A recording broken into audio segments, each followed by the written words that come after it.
বর্তমানে আমি আছি ঢাকেশ্বরী মন্দিরে। সারা বাংলাদেশের যে ঢাকেশ্বরী মন্দিরকে ঘিরে যে ব্যবস্থা নেওয়া হয়েছে তা আপনারা দেখতেই পাচ্ছেন। ঢাকেশ্বরী মন্দিরকে ঘিরে দুর্গাপূজা বাংলাদেশের ধর্মীয়, সামাজিক ও সাংস্কৃতিক জীবনের এক অন্যতম বড় উৎসব হিসাবে পালিত হচ্ছে। মানে এটা তো আমরা ছোট থেকে দেখে অভ্যস্ত, সব সময় মানে জানি কি কি করতে হয়। তো এইবারের ইয়াটা মানে কেন জানি না অনেক ভালো লাগতেছে। সেই প্রথম শুরুতেই আমি এরকম ষষ্ঠী থেকে কোনো দিন বের হই নাই, এই প্রথম ষষ্ঠীর দিন বের হয়েছি। কোনো স্মৃতি আছে যে শেয়ার করা যাবে? না, সেরকম স্মৃতি নেই। ছোটবেলায় তো গ্রামে ছিলাম ওইখানে, তারপরে বিয়ের পর থেকে ঢাকায়। এবারের পূজা আপনাদের কেমন লাগছে? এবারের পূজা অন্য পূজার মতোই একই। তো আমরা মনে করি এই ধর্মীয় উৎসব হিন্দু সম্প্রদায়কে নতুনভাবে জাগ্রত করবে এবং আমাদের দেশের মঙ্গল বয়ে আনুক এই আমরা কামনা করতেছি। এবং শারদীয় দুর্গোৎসব সবার জন্য মঙ্গল বয়ে আনবো এটি আমরা কামনা করি। এবং আপনারা জানেন যে আমরা দেশের মঙ্গল শান্তি কামনায় সবসময় আমরা সদা প্রস্তুত থাকি। আপনাদের মাধ্যমে আমরা জনগণকে জানাতে চাই যে হিন্দুরা এই দেশের যারা আছেন তার হিন্দু সম্প্রদায় তারা আজকে দুর্গাপূজায় তাদের অধিকার প্রতিষ্ঠা করার জন্য চেষ্টা করছে। আপনি আনন্দিত? আমি আনন্দিত। কি বিষয়টা আর একটু বেশি হলে আপনার ভালো মনে হবে যে এই জিনিসটা থাকলে আরো বেশি? এই যে মানুষজন যত বেশি হবো তত বেশি আনন্দ হবো। সবাই মঙ্গল, মা সবার জন্য মঙ্গল করুক, সবাই যেন ভালো থাকে, সার জন্য সবাই যেন মঙ্গল করুক। এইটাই আমার কাছে আসলে আমি এবার প্রথমে আজকে বের হয়েছি।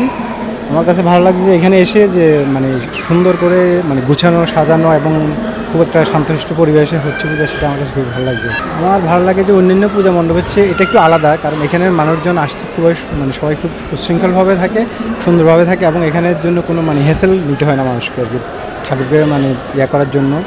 এটা আমার কাছে অন্যান্য জায়গা থেকে এটা একটু আলাদা লাগে।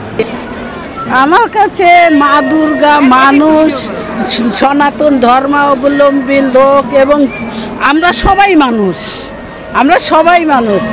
ধর্ম সবার জন্যই সমান, ধর্ম সবার জন্যই সমান। আমার খুব ভালো লাগতেছে, আনন্দ হচ্ছে।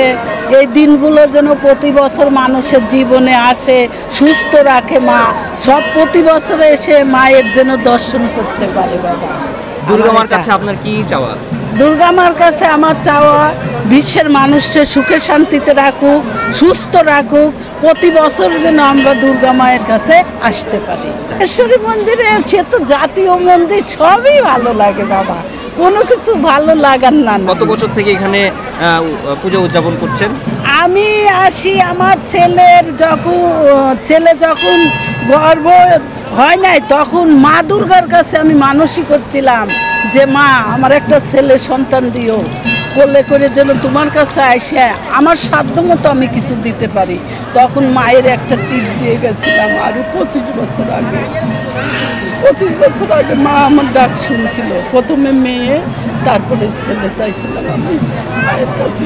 মা আমার কথা শুনছি, মা কালীর কাছে চাইছি, লোকনাথ বাবার কাছে চাইছি, সবাই চার কান দিয়ে আমার কথা শুনছে।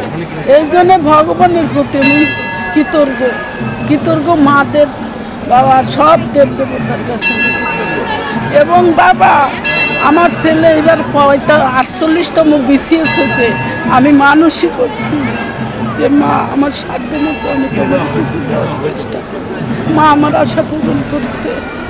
এই নাতি হয়েছে, নাতির জন্যও আমি মানুষই করছি যে আমার এর জন্য একটা নাতি দেয়। ধন্যবাদ।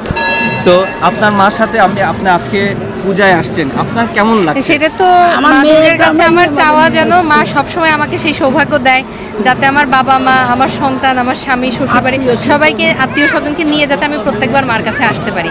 মা যাতে পৃথিবীর সবার মনের আশা পূরণ করে। ঢাকেশ্বরী মন্দির থেকে নাহিদুজ্জামান, FBN নিউজ চ্যানেল।